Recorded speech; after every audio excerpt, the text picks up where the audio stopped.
Bon dia, som el grup del Cristian, la Jana i la Irene, i us venim a fer 4 pinzellades del llibre Solitud, de Víctor Català, i unes quantes raons per les quals creiem que és important la seva lectura. Bé, doncs no només és una obra essencial de la literatura catalana, sinó que també és una obra que es pot fins i tot situar en el context actual, ja que té fins i tot alguns aires feministes. Caterina Albert és coneguda literàriament amb el pseudònim de Víctor Català i des de molt jove es va dedicar a la poesia i a la narrativa. Va tenir una influència molt important a principis de segle pel que fa a la narrativa.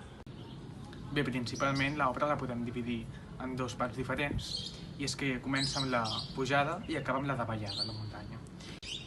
També podem veure com els capítols, al principi, és molt diferent del final. Per exemple, alguns comencen bé i després acaben malament. I és que hem de tenir en compte que els capítols es van publicar en separat, és a dir, en fascicles.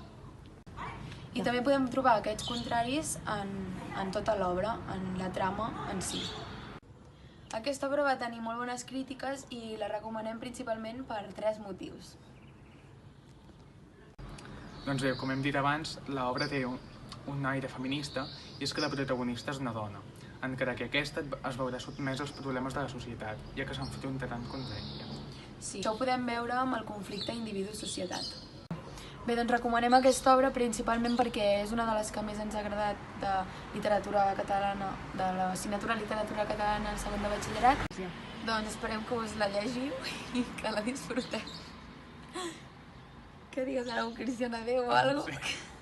Moltes gràcies. Moltes gràcies. Gràcies.